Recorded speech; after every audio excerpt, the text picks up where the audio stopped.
Capítulo 5 Exército das Sombras. Gorete percebia o marido cada vez mais distante. Chegava a ficar dias seguidos sem voltar para casa, e ao retornar suas desculpas eram evasivas. Sempre dizia cuidar dos negócios da família. Rancorosa, envolta espiritualmente por sombras hostis, espíritos perversos, experimentava uma revolução de sentimentos que duelavam em seu ser com profunda amargura. O ciúme pelo desdém que experimentava por parte do esposo se somava à sua revolta e ao desejo de vingança. Por isso arrumaria um jeito de fazer Douglas se ligar mais a ela. Não admitiria ser desprezada por causa de outra.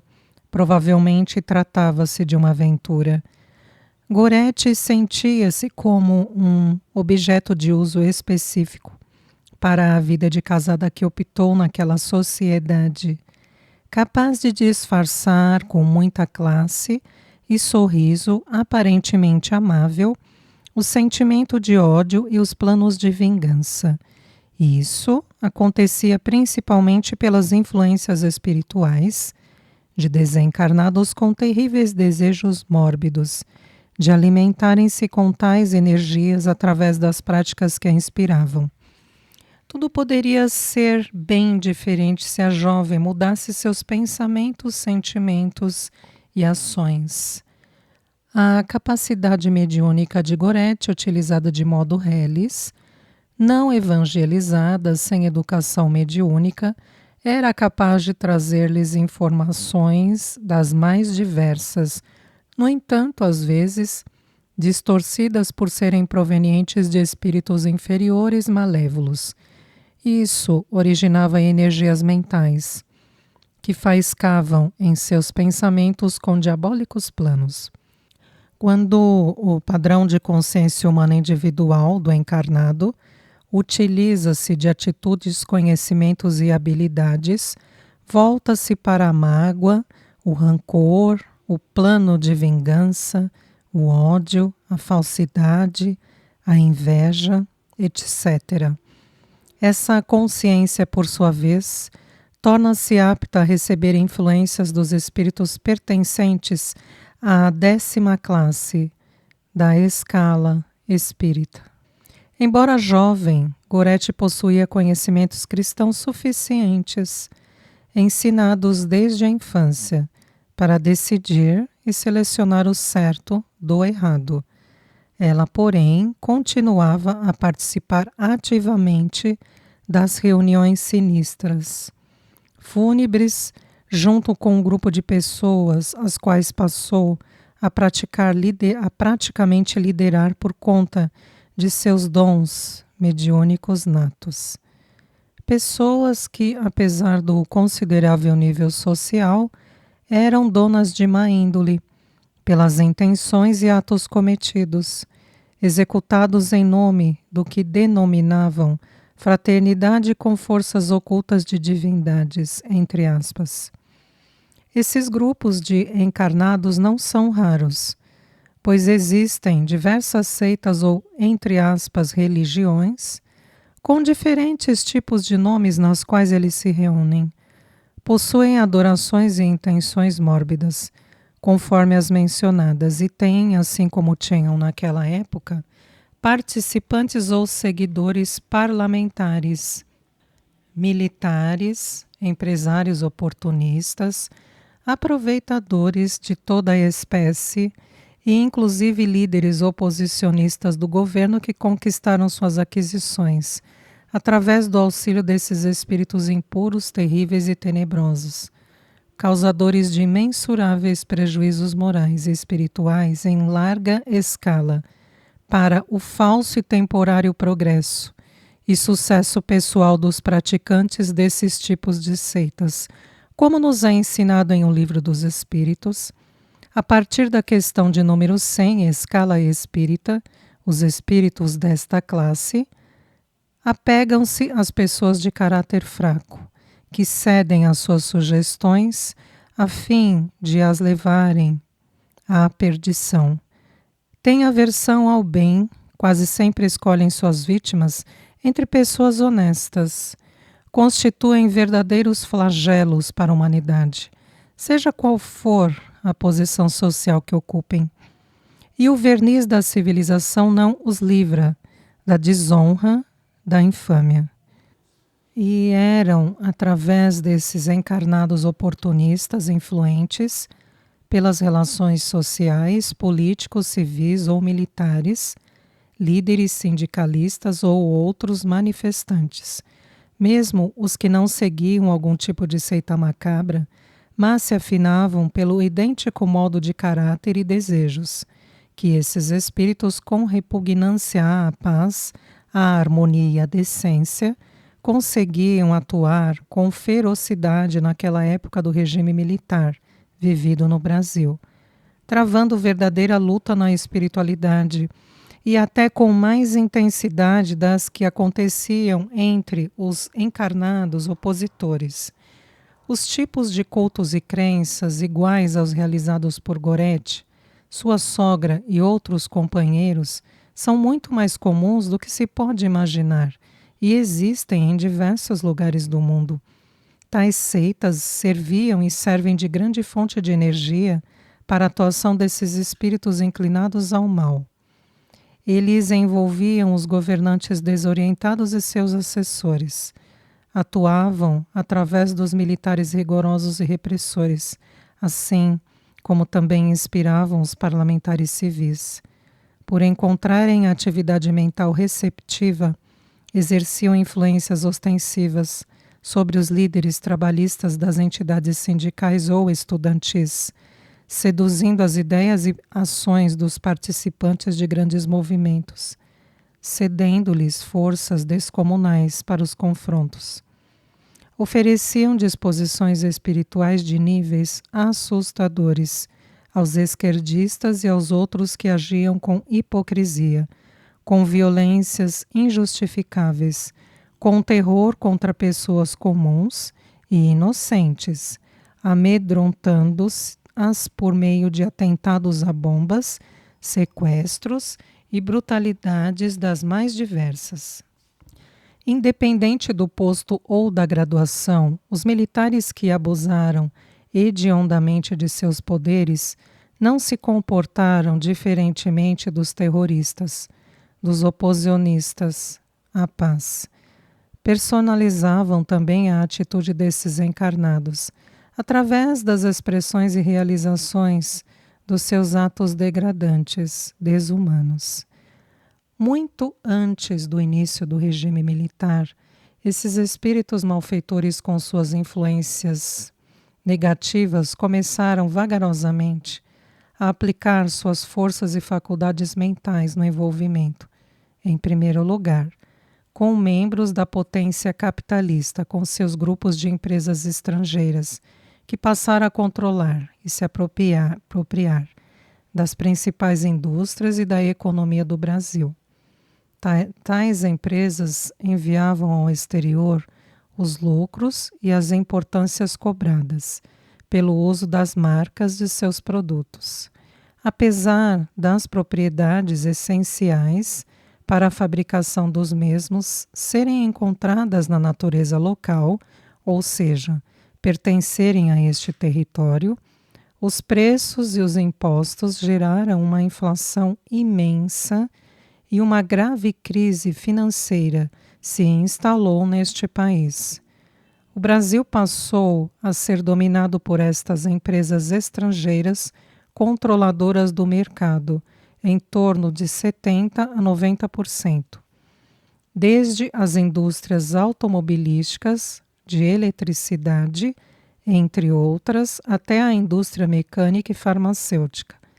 Essa potência capitalista era dominada pelos Estados Unidos da América do Norte, que instalaram empresas industriais em diversos países, as chamadas multinacionais.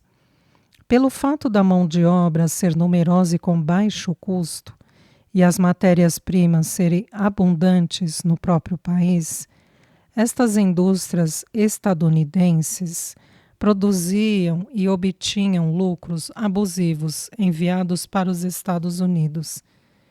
Em resumo, pelo envolvimento e tendências espirituais inferiores que possuem, eles queriam o domínio e a falência desta pátria.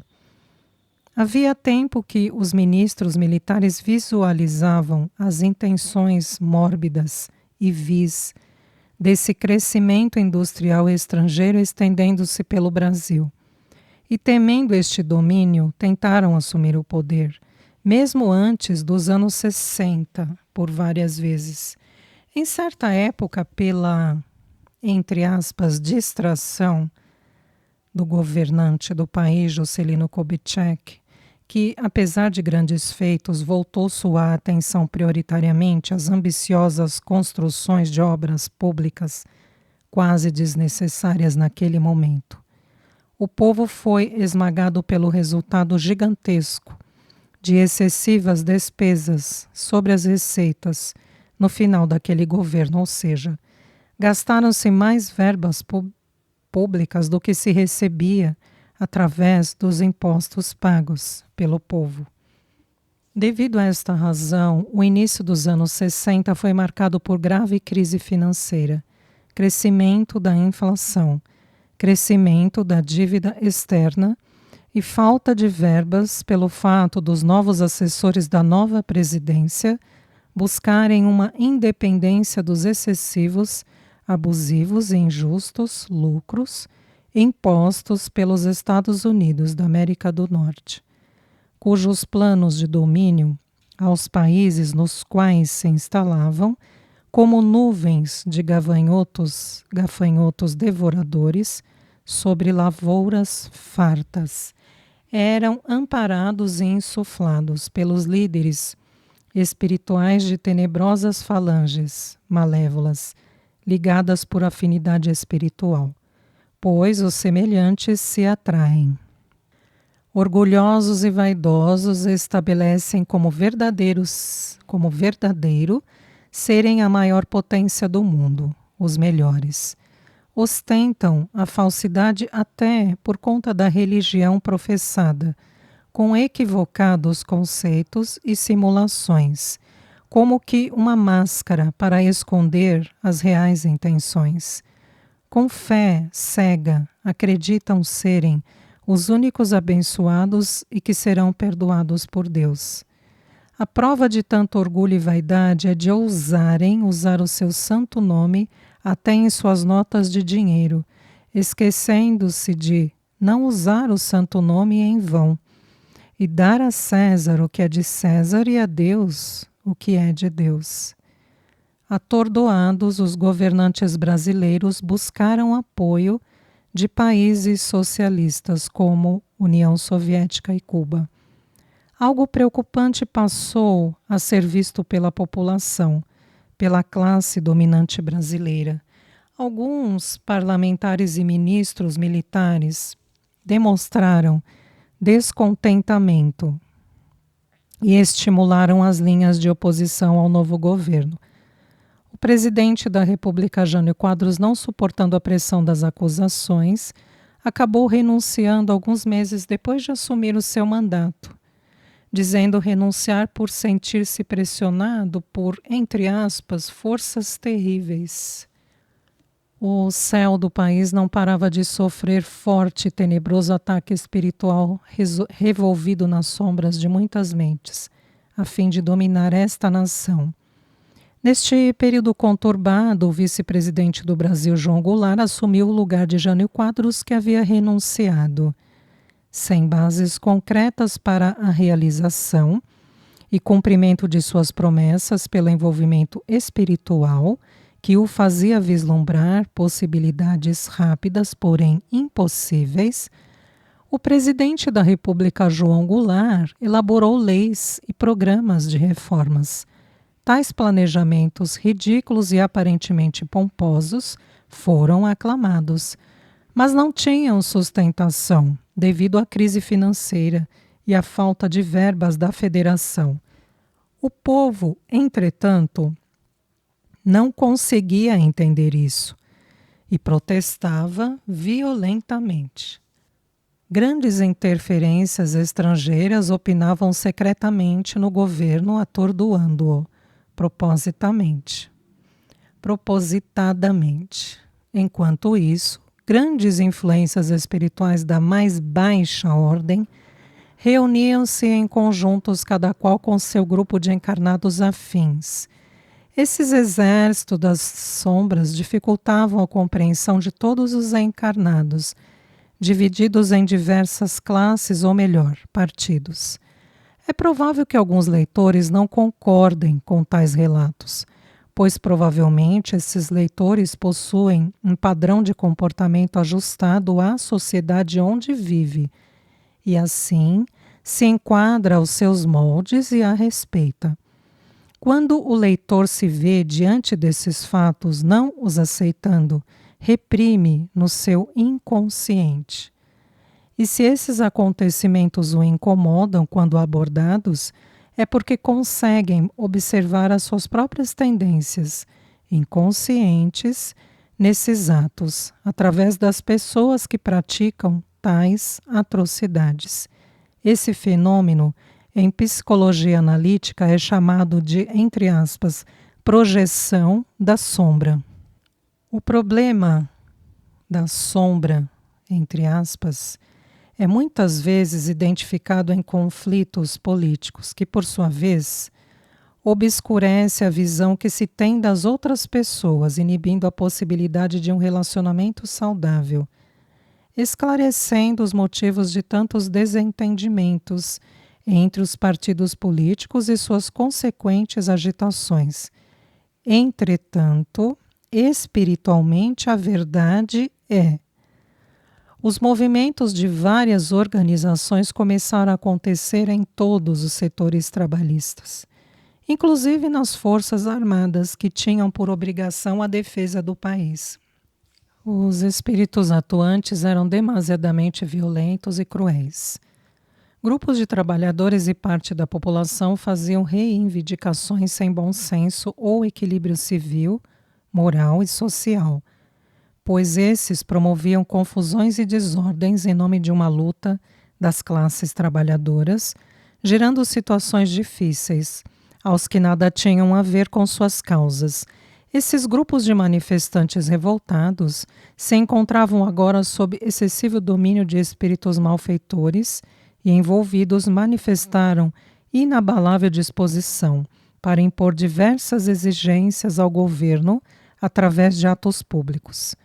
Os líderes trabalhistas, aproveitando as oportunidades surgidas, aprovaram e incentivaram desmedidamente a anarquia, em vez de conduzir as solicitações e reivindicações através de meios legais e pacíficos.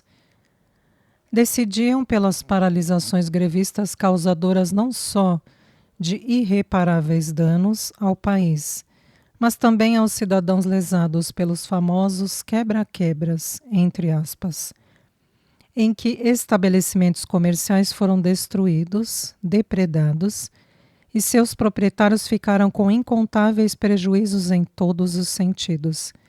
Crianças ficaram sem aula e à disposição de tudo nas ruas, enquanto os pais precisavam trabalhar ou tentar chegar ao trabalho. Escolas de ensino superior não funcionavam. Havia falta de transporte público, acarretando deficiência das assistências em prontos socorros, postos de saúde e hospitais, pelo fato dos que ali trabalhavam não terem meios de locomoção ou serem grevistas manifestantes. Além dos medos e traumas que as pessoas de bem sofriam mediante os confrontos armados entre policiais e grevistas, que na exata concepção da palavra eram terroristas por promoverem o terror, por bloquearem os principais acessos às ruas e praças, coagindo os cidadãos inocentes. Gente simples era ameaçada pela vontade alheia, e uso sistemático da imposição dos confrontos armados, em que muitos isentos de culpa foram mortos, feridos e muito mais. Como será mostrado nas experiências dos personagens, Muitas vidas foram tragicamente marcadas com prejuízos irreparáveis. Uma névoa espiritual medonhamente trevosa, composta de diversas multidões de desencarnados perversos, invisível para os encarnados, pairava sombria no céu e na terra deste país, à espera de oportunidades que haveriam de surgir bem antes do chamado golpe militar. Trabalhadores de diversas categorias, honestamente, requeriam seus direitos justos de forma humilde e racional, mas a grande maioria, influenciada por membros de terríveis falanges espirituais, atuavam com modos desprezíveis, por serem envolvidos por um bando de desencarnados sediciosos, na prática do mal que os seduziam, através de pensamentos que se mesclavam e os confundiam como se fossem próprios, atordoando-os para não entenderem a grave crise financeira do país, nem a possessão das empresas estrangeiras que os escravizavam e queriam dominar o Brasil endividando-o. Assim, na espiritualidade, como tropas gigantescas, as legiões se uniram com o intuito do flagelo dos encarnados. Digladiavam entre si como exércitos inimigos, na disputa pelo domínio desta pátria, que deveria ser bem amada. Mas os atos inconsequentes de muitas pessoas deram oportunidade a estas falanges espirituais trevosas agirem, de forma a estimular os encarnados que se permitiam influenciar para o atraso do progresso deste país em diversos sentidos. Sob a visão espiritual, para que nenhum grupo estrangeiro dominasse este país, apropriando-se de tudo e reprimindo todos por longo tempo, talvez fosse necessário um mal menor, o chamado golpe militar. Apesar de 21 anos em vigor, deixando amargas lembranças, não só pelos militares, mas também pelos oposicionistas civis e políticos, aproveitadores que lesaram o povo inocente. Diversos políticos com intenções nobres e até civis de bom senso deram apoio ao movimento político-militar chamado Golpe Militar, iniciado em 31 de março de 1964, quando no dia seguinte o presidente da República, João Goulart, foi deposto e exilou-se no Uruguai. Essas pessoas de boa índole acreditaram ser necessária uma razoável dose de repressão para deter as barbaridades e o caos que diversos movimentos estavam provocando no país, prejudicando-o em todos os sentidos. Mas, depois de observarem a desmedida repressão e o abuso do poder, arrependeram-se. Neste instante terminava a democracia no Brasil, que passou a ter uma república militar.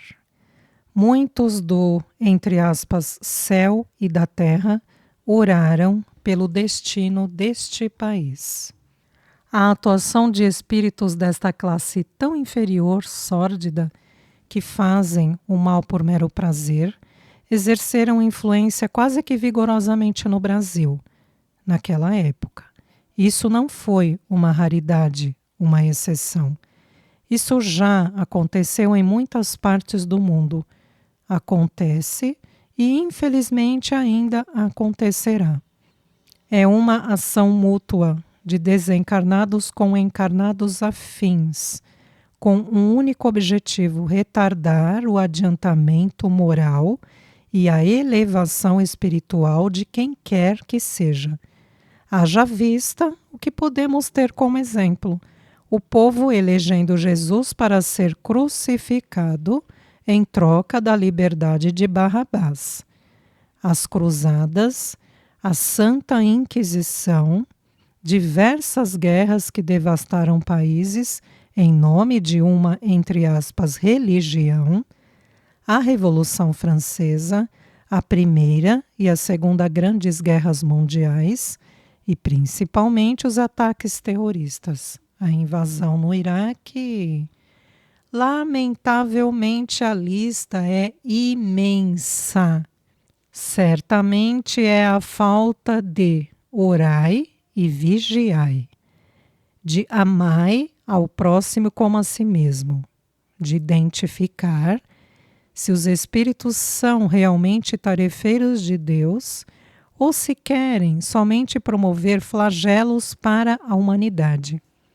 Se observarmos bem, todos os acontecimentos políticos degradantes daquele tempo se deram em um momento em que alguém, entre aspas, divulgava mensagens de amor, paz e caridade. Mostrava que o plano espiritual estava atento, pois a morte não existe.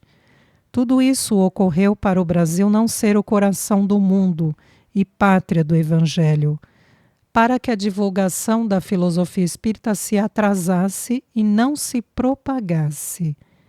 Mesmo assim, o Espiritismo foi timidamente divulgado e até colocado à prova, porque um excepcional missionário da luz não parou seu trabalho árduo para protestar contra o regime do país e só se empenhou com exemplo de amor e paz. Levou o consolo, a luz da doutrina espírita, aos incontáveis corações necessitados e aflitos, pois o Espiritismo é apolítico, ou seja, não tem qualquer partido, nem líder encarnado ou nomenclaturas hierárquicas para os seus participantes. Seu representante são os 5 livros da codificação espírita, voltados totalmente para os ensinamentos do querido Mestre Jesus. Livros que ficarão eternamente conosco falando de tudo o que o Mestre Jesus disse e muito mais. Eis aí o Consolador prometido. E, apesar do acontecido, esta terra ainda será o celeiro do mundo, porque nem só de pão vive o homem.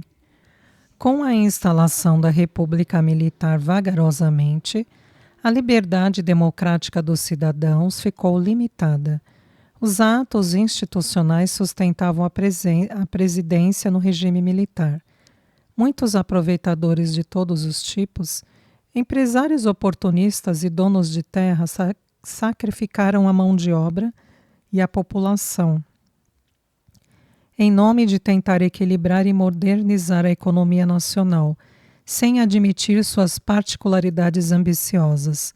Foram momentos terríveis para o país, mas poderiam ter sido bem piores.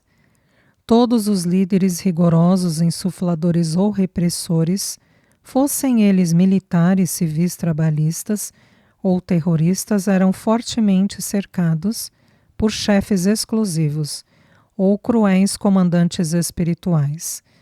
Unidos, esses encarnados e desencarnados tinham a intenção de destruir a ordem e o crescimento econômico, intelectual, moral e espiritual deste país. E como que fanáticos causavam impressões de impacto em seus discursos através de frases de efeito. Suas palavras e atitudes movimentavam grande massa para as ações das mais enérgicas, previamente planejada e organizada, sob a influência desses espíritos trevosos e hipócritas. Os movimentos sempre eram denominados com o termo luta, tal palavra utilizada como complemento para infindáveis causas, repetida com insistente e ardente firmeza, imprimia na inconsciência pessoal dos envolvidos a necessidade de estabelecer conflitos, lutas reais, combates e discórdias. Isso desencadeou tantas agressões irascíveis, gerou violência de todas as partes envolvidas, deixando dolorosas impressões e hostilidades, pois, espiritualmente falando, os encarnados envolvidos ligavam-se imensamente aos desencarnados integrantes das facções inimigas, que duelavam no plano espiritual, entre aspas, pelo domínio do solo brasileiro.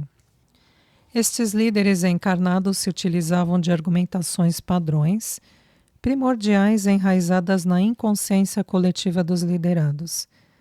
Comandados ou manifestantes, a fim de lhes tornarem pessoais certos princípios de atitudes ou padrões de comportamentos que os fizeram acatar ordens absurdas, abraçarem uma causa de maneira rude, ou a prática de atos sórdidos, sem respeitar a integridade de gente comum. Também apegados a estes espíritos impuros havia encarnados, como que enlouquecidos e alimentados por uma energia sobre-humana, colocando em risco a vida de outros e a própria vida, suicidando-se consciente ou inconscientemente, ao se exporem em risco para chamar a atenção, para protestar com o desejo de se transformar em um mártir, a fim de ser aclamado pelos sofrimentos, tormentos, torturas ou morte por defender opiniões. Os pouco políticos, parlamentares, militares e civis que não se deixaram envolver por desencarnados tão levianos, hipócritas e sórdidos, foram de algum modo reprimidos ou presos, quando propuseram soluções pacíficas, dignas e civilizadas. Vamos lembrar mais uma vez que isto ocorreu porque na espiritualidade, verdadeiros exércitos de desencarnados atuavam sobre os encarnados, cada qual com seus grupos afins, e como inimigos de longos séculos, digladiavam verdadeiramente. A prática da crueldade deveria imperar. Os encarnados sucumbiriam no adiantamento moral e espiritual. O país ficaria à disposição e presidência do vencedor espiritual, através do governante, dos parlamentares e demais dirigentes desta pátria. Muito antes do chamado golpe militar e da instalação de um regime ditatorial, os espíritos trevosos planejaram na espiritualidade o atraso da divulgação de uma verdade filosófica e científica, que haveria de libertar espiritualmente e moralmente todos que tivessem acesso a ela com os olhos de ver, entre aspas. O poderio militar e os ataques dos oposicionistas tomavam conta do país, com excessivo derramamento de sangue, sacrificando os cidadãos de bem, sem muitas alternativas. Suas vidas foram assinaladas e condenadas às imposições, que mudaram seus destinos irremediavelmente, interferindo no futuro. Mas, como toda história tem a verdade, não pertencente a nenhuma das partes envolvidas, essa fase não foi diferente. As denúncias, as responsabilidades pelos erros e crimes cometidos são fáceis de serem feitas até hoje, pois cada um verbaliza a seu jeito uma sistemática de acusações e atribuições terríveis ao outro lado, colocando-se na falsa condição de vítima como se, na posição de acusador, pudesse dizer que jamais cometeu um único erro no enredo violento que ajudou a promover. A Revolução, o golpe político de 1964, estendeu-se até 1985, ou seja, 21 anos. A atuação dos militares das Forças Armadas, os estrangeiros com interesses escusos, vis, mesquinhos e inescrupulosos, com o intuito de abalar a política deste país a fim de dominá-lo, usando como instrumento a própria sociedade civil brasileira como arma contra o governo. Os revolucionários de extrema que deturpavam informações a fim de abalarem a paz. Todos são seres humanos passíveis de erro, contudo, espiritualmente falando, pobres dos homens e mulheres, civis ou militares, comandantes repressivos, manifestantes ou militantes que procederam com atos arbitrários. Lembrando também dos revolucionários justiceiros, ignorantes da verdade e manipulados. Inspiraram-se e espelharam-se em chefes governamentais ou líderes, se é que podemos chamá-los assim, pertencentes a partidos políticos de outros países que eram ou são homens que não passaram de assassinos impiedosos, matando sob tortura cruéis e atentados dos mais diversos. Aqueles que reivindicavam de forma agressiva, fossem com palavras, discursos ou músicas, com a finalidade de provocar os governantes e instigar o povo, se colocavam na posição ilusória de vítimas passivas, porém não se diferenciavam daqueles que lutavam armados. Todos os oposicionistas agressivos faziam parte da grande organização, que conspirava contra uma pátria espiritualmente preparada por uma comissão do plano superior, muito exclusiva e liderada pelo Mestre Jesus. Enquanto isso, entre aspas, alguém, isolado e sozinho, só deixava chegar a este solo as reivindicações de amor e ensinamentos da paz sob a luz da doutrina, sob a luz do Evangelho. É lamentável não terem seguido o exemplo desse solitário apóstolo de Jesus, o querido Chico Xavier, o qual hoje é luz. É o cisco de Deus em caminho, vida e exemplo que deveriam ser seguidos naquela época e nos dias de hoje também. A paz não se consegue com sangue, guerras ou guerrilhas. Lembremos do grande e querido líder Mohandas Gandhi, mais conhecido como Mahatma, líder da independência de seu país, a Índia, defensor da não violência. Foi um político e pacifista que viveu de forma simples. Seus princípios morais eram os de pregar e praticar a não violência e a crença na santidade de todos os seres vivos.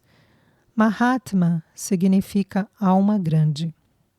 Esse homem conquistou o respeito e a veneração que ultrapassaram os limites da política e da religião, não só entre os indianos, mas no mundo inteiro. É lamentável ninguém vestir uma camiseta estampada com sua foto, fazendo lembrar seus magníficos ensinamentos, práticas, sabedoria, inteligência e muito mais. Conseguiu libertar a Índia do domínio da Inglaterra sem dar um único tiro. Fez com que indianos e muçulmanos convivessem pacificamente juntos, uns respeitando os outros. Exigências e reclamações violentas geram repressões violentas. O envolvimento de centenas ou milhares de pessoas com espíritos impuros tão hipócritas e sórdidos que ajudam aqueles afinados com eles é perigoso e muito comprometedor. No diário do tempo, tudo fica registrado. E qualquer falta de caridade não é de menos importância aos olhos de Deus, pois a morte não existe. E o desencarne não nos liberta das culpas pelos erros cometidos, mas nos detém na evolução.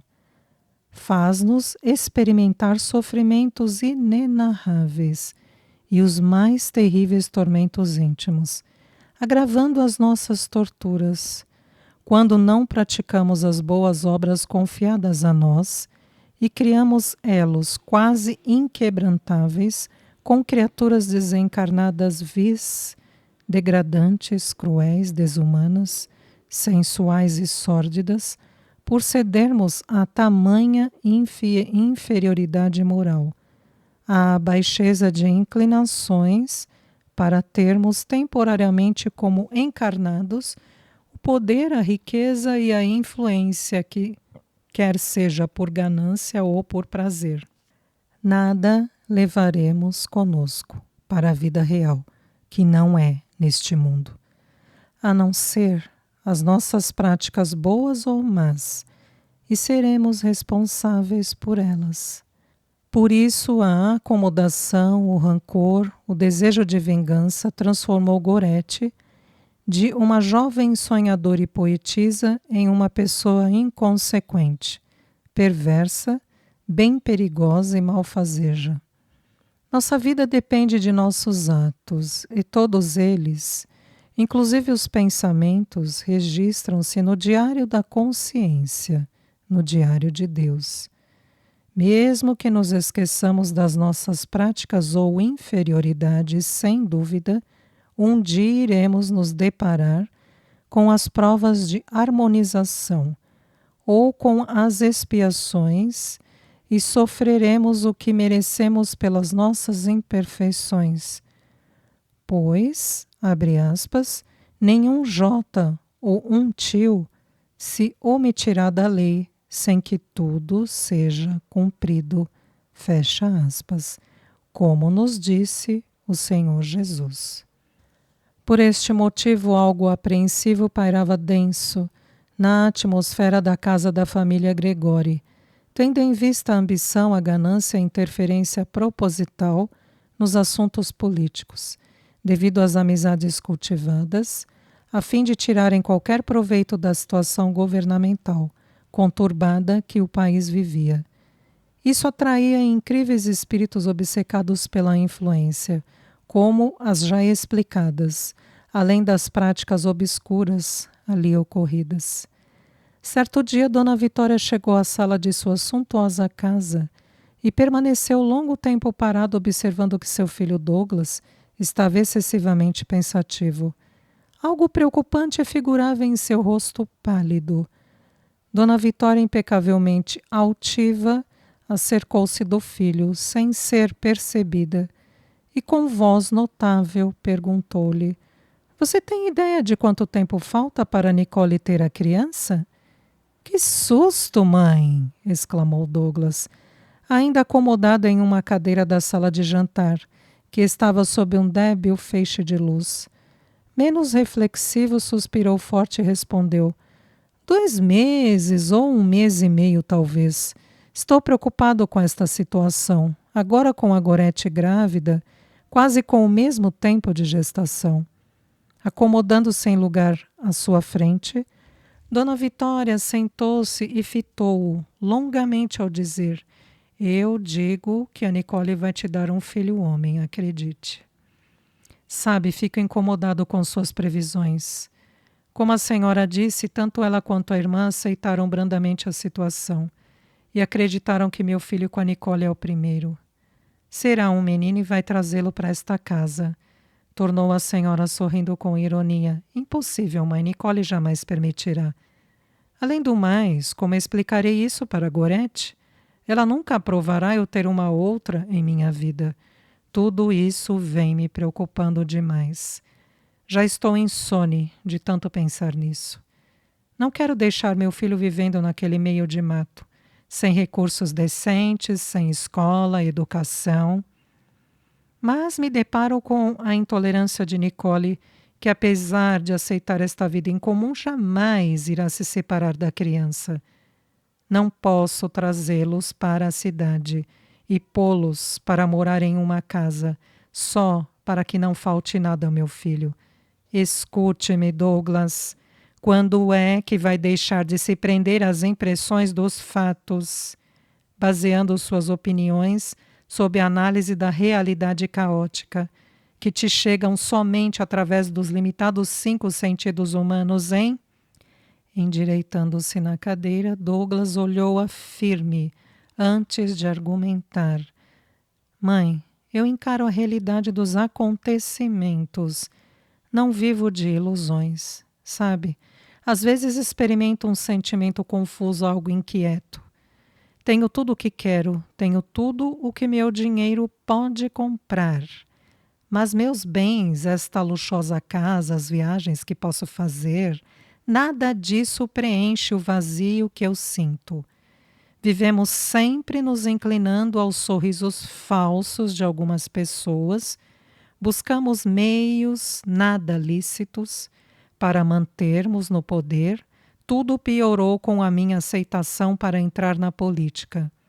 "Douglas", interrompeu Dona Vitória, "não posso acreditar que depois de tudo o que já viu, depois de tanto, ainda duvida de mim e da fraternidade que nos ajuda." Sem aguardar por uma resposta, afirmou: "Tenho certeza de que mais uma vez ficará extraordinariamente abismado quando tudo, exatamente tudo der certo conforme os nossos desejos. Como pode ter tanta certeza? Questionou intrigado. Tranquilize-se, meu filho. Como?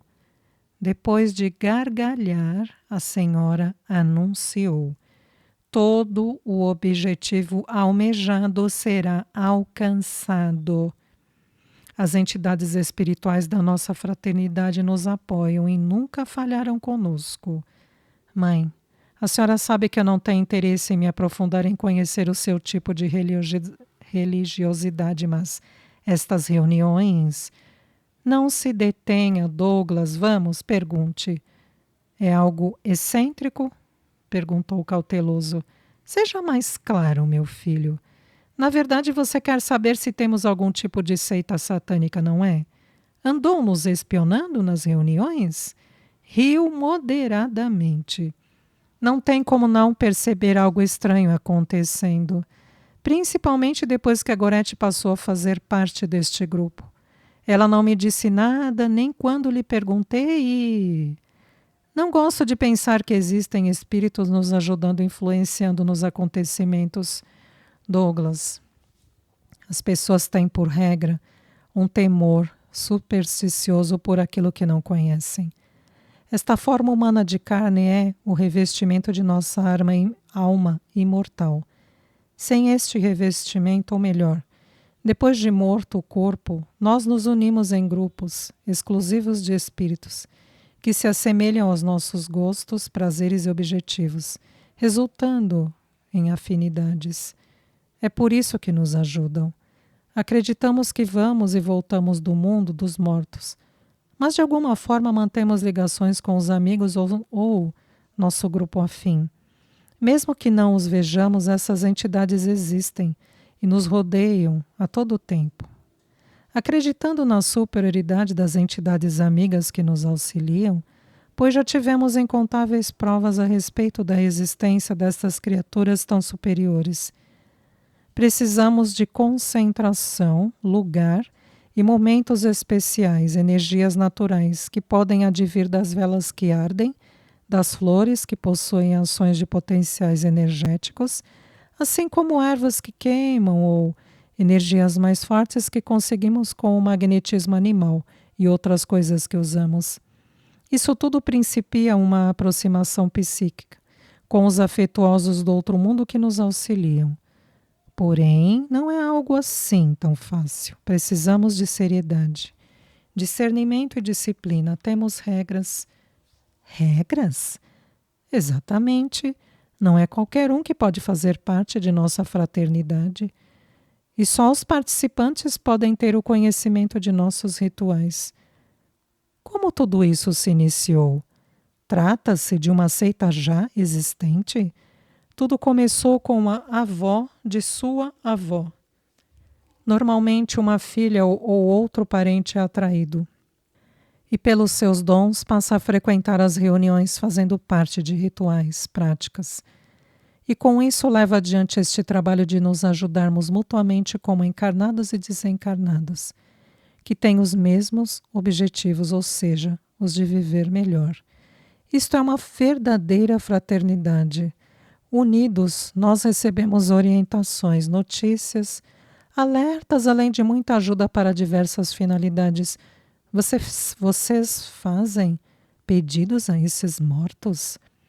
Não são mortos, são seres especiais que nos auxiliam nos negócios, nas decisões políticas. Então é por esta razão que existem diversos empresários influentes ou suas esposas, políticos e militares do mais alto escalão, participando destas reuniões? Ele perguntou, assustado. Como poderia ser diferente?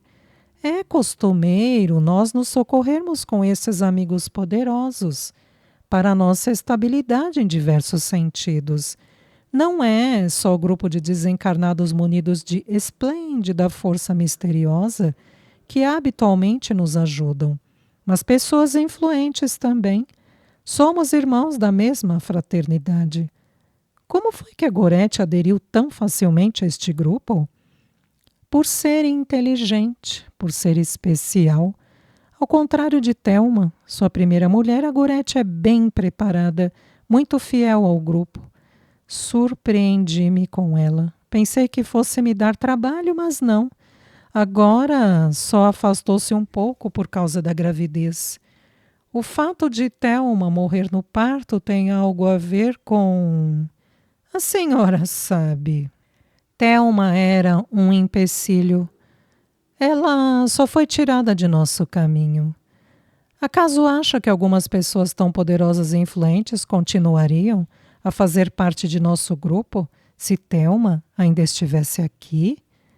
Não importa que tipo de ritual praticamos para nos mostrarmos fiéis aos seres que nos sustentam.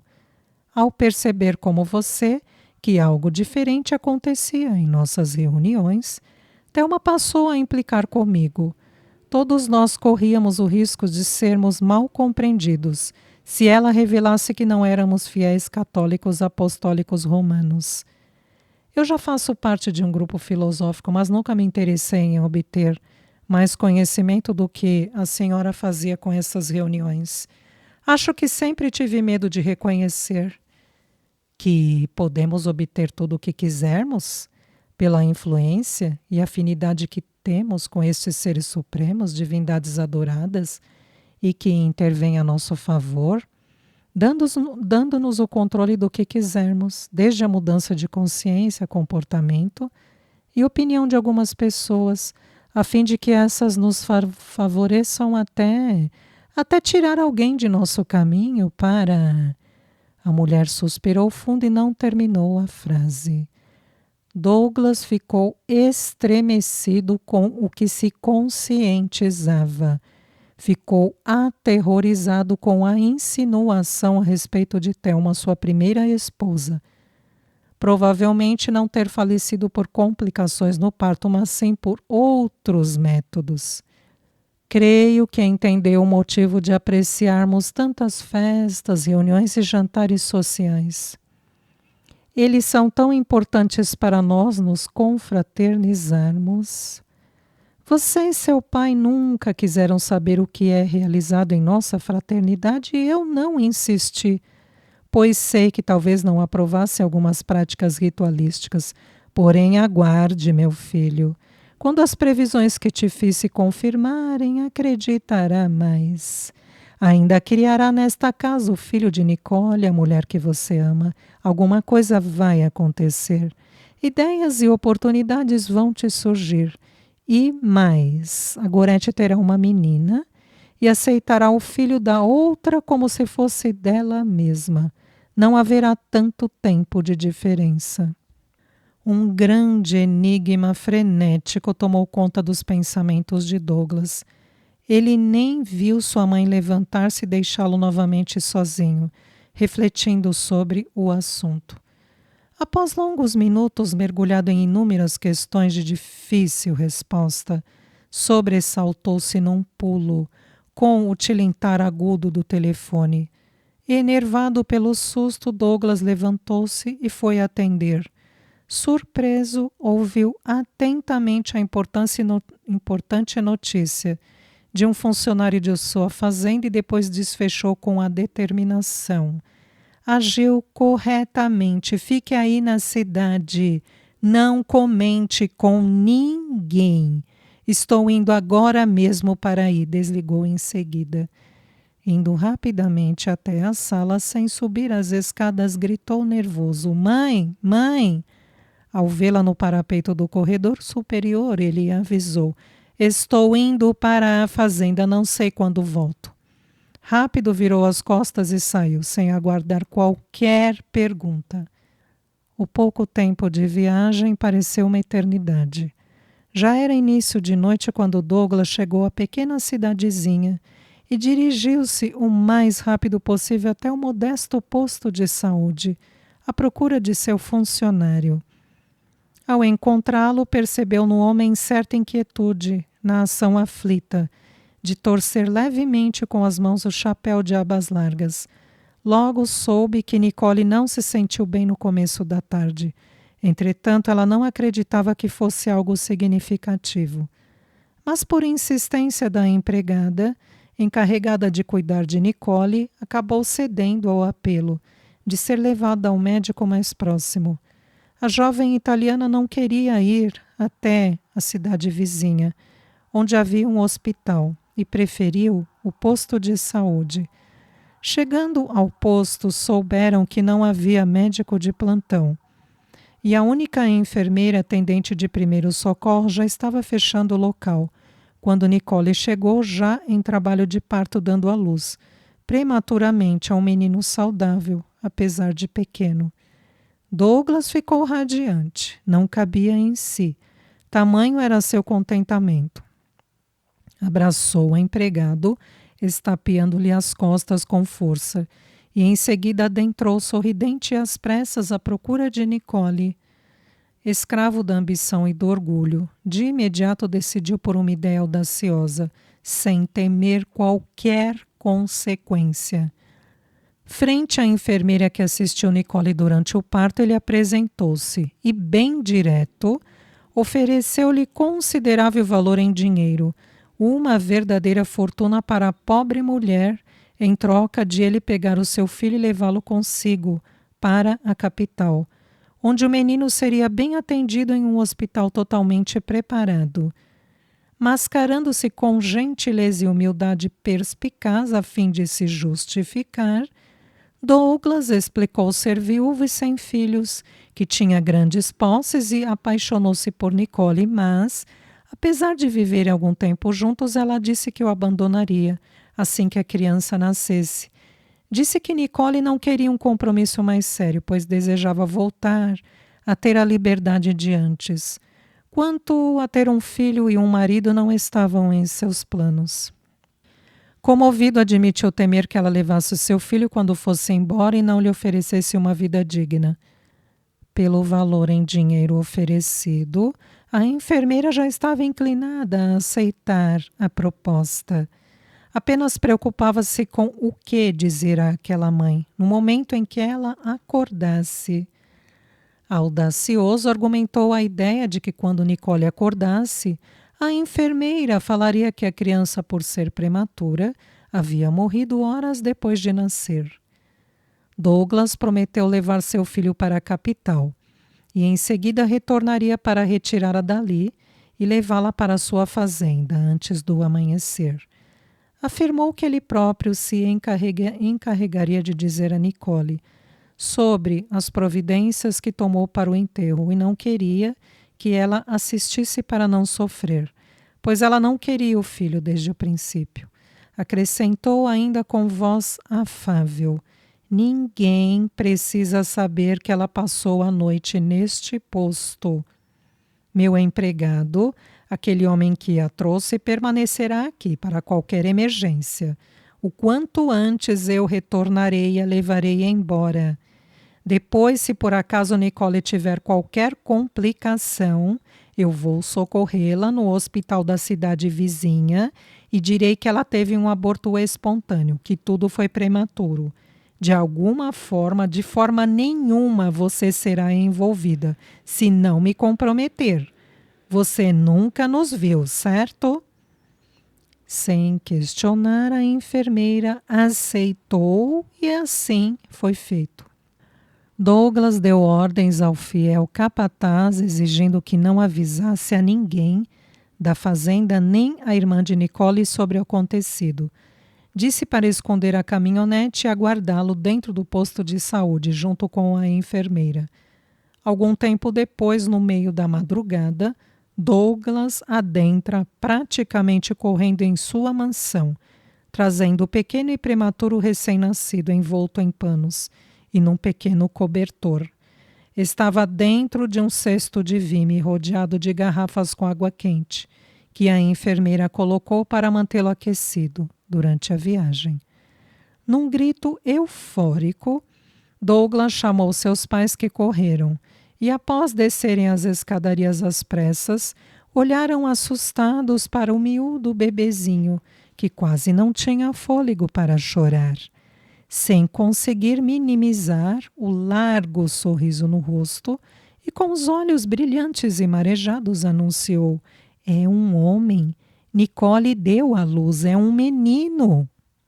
Reconhecendo as necessidades urgentes do bebê, Dona Vitória anuviou o sorriso e ordenou com rapidez: Depressa, Guilherme. Esse menino é pequeno demais e precisa de atendimento. Ligue para o nosso amigo médico. Olhando para Douglas, encarou-o e disse: Eu avisei que Nicole lhe daria um filho e que conseguiria trazê-lo para cá. Como conseguiu trazer a criança? Onde está a Nicole? Quis saber seu pai. Douglas contou tudo em rápidas palavras, ressaltando haver sido generoso com a enfermeira, mas teria de voltar o quanto antes. Avisando sem qualquer remorso: preciso estar com a Nicole quando ela acordar para consolá-la da morte de nosso filho. Além disso, tenho de retirá-la daquele lugar antes que façam perguntas. Preciso ainda tomar providências para o suposto enterro da criança. Voltando-se para Dona Vitória, pediu: Cuide dele, mãe. A senhora sabe o quanto este menino é importante para mim. E como? Fará um enterro sem corpo? Perguntou o senhor Guilherme. Pedirei um calmante forte para a enfermeira a fim de dá-lo a Nicole. Direi que nosso filho tinha alterações físicas. Por esta razão, o caixão precisa ser lacrado. Não se preocupe, só age com as palavras. Terminando as breves explicações e confiando os cuidados de seu filho à sua mãe, Douglas saiu às pressas, sem perceber que Gorete observava-os, esgueirando-se atrás de uma coluna no andar superior. As horas pareciam passar mais rápidas. O sol já emitia seus primeiros raios, quando Nicole, na estreita cama de ferro que rangia com os seus movimentos agitados, gritava exigindo seu filho. Calma, meu bem, pedia a enfermeira aflita, fique tranquila. Ele era para estar aqui, exclamava com seu forte sotaque, bem aqui, ó, em meus braços. Onde está mio bambino? Entusiasmado, Douglas entrou no pequeno e humilde quarto, onde Nicole gritava, banhada em lágrimas. Ao vê-lo, desesperada, estendeu-lhe os braços, como que pedindo socorro ao mesmo tempo que implorava pelo filho. Abraçando-a e afagando-lhe os cabelos, enquanto recostava-a em seu peito, abafando seu choro, Douglas impiedosamente ouviu-a com frieza e depois com imensa hipocrisia, ao exibir piedade nos gestos, e na voz embargada pediu generoso: acalme-se, querida, você não deve se abalar. Eu quero o mio bambino. Minha Nicole, você tem que entender, explicava cinicamente cruel. Foi um parto antes do tempo, ele era muito pequenino, prematuro demais. No! Gritou em meio ao choro. Eu escutei o choro. A mulher que estava aqui disse que era um menino. Sim, é verdade. Falou afável enquanto acariciava. Eu sei disso, sei que você não estava bem e que ficou exausta. Mas eu vi o meu filho. Mas não viu direito, Nicole, dizia com voz piedosa, induzindo-lhe a ter uma falsa lembrança. Ele era muito pequeno, prematuro e com probleminhas difíceis. Você adormeceu. Estava exausta com o trabalho difícil do parto. Nosso filho teve dificuldades sérias de respiração e não resistiu. Nicole entrou em grave crise de choro e revolta. Não fique assim, meu amor. Deus sabe o que faz. É provável que o quisesse pertinho dele e deseja que tenhamos outros filhos com mais saúde, não acha? Acenando para a enfermeira que se aproximou parecendo bem aflita, sinalizou para dar algum calmante a Nicole, o que a mulher providenciou imediatamente a fim de saírem logo dali. Entorpecida, foi levada por Douglas e seu empregado para a fazenda. Em seguida, Rociane e alguns conhecidos ficaram surpresos com a notícia. Nicole, sonolenta pelo medicamento, parecia desalentada e bem abatida, exibindo fadiga. Ela quase não conversava. As mulheres prepararam-lhe um leito aquecido e cuidados especiais. enquanto Douglas explicava tudo com mais detalhes. Rociane, por sua vez, não se conformava. Eu estive aqui antes de ontem à tardinha. Minha irmã parecia bem, estava muito animada. Até pediu para eu dormir aqui, mas como fui estúpida, reclamou de si mesma. Não quis ficar porque pensei que você ou seus pais pudessem chegar. Não se culpe, Rociane, pediu Douglas com voz extenuada. O meu empregado, Donizete, disse que sua mulher o avisou que sua irmã reclamou de umas dores bem leves. Mas você sabe como sua irmã é teimosa e se recusava a ir ao hospital. Até brigou com a mulher do Donizete. Porém, ela tanto insistiu que a Nicole acabou indo ao posto de saúde da cidade, mas nem quis a companhia da outra. Ao chegarem e saberem que ela estava em trabalho de parto, ele não quis deixá-la sozinha e me telefonou. Vim o mais rápido possível, não teve como avisar você antes. Você viu o bebê? Perguntou Rociane chorosa. Por poucos minutos, respondeu Douglas, chegando às lágrimas. Ele estava parando de respirar e não tive coragem. Decorridos segundos, explicou, Nicole não estava bem, perdeu muito sangue. Não falava coisa com coisa. Depois de um remédio, ela melhorou. Por ter sido parto normal, após vê-la reagir bem, a enfermeira disse que em casa se recuperaria melhor por estar perto da família, sem mencionar as condições precárias daquele posto. Caso se sinta mal novamente, deverei levá-la ao hospital da cidade vizinha. Ela está tonta, perturbada com a morte do filho. Oh, Deus! Quem não ficaria? Argumentou Rociane, que em seguida lembrou. Você tomou as providências para o menino e como foi que conseguiu trazê-lo para ser enterrado aqui? Ouvi dizer que isso não pode mais. Douglas viu-se acuado. Não se preparou para aquela questão. Exprimindo-se angustiado, praticamente nervoso, admitiu convicto e chorando para impressionar ao contar. Paguei, subornei para conseguir trazer meu filhinho para cá. Eu não poderia deixá-lo longe, abandonado num cemitério qualquer. Rociane, comovida, abraçou-o, chorando junto. Parecendo recomposto, Douglas ainda explicou. Pedi que lacrassem o caixãozinho, porque não será bom a Nicole vê-lo, nem os outros precisam ver o meu filhinho. Por que, Douglas? Isso seria importante para minha irmã?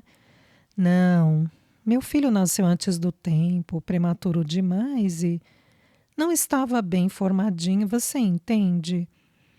Olhando-a firme nos olhos, pediu quase implorando. Não quero que mais ninguém saiba disso, Rociane, por favor. Para quem perguntar, diga que o caixão está lacrado para a mãe não se impressionar com seu bebezinho morto. Ela sofrerá ainda mais. Chorando copiosamente, Rociane concordou com a decisão, pois acreditou na piedade e na prudência de Douglas. Mas ele possuía um caráter baixo, mesquinho.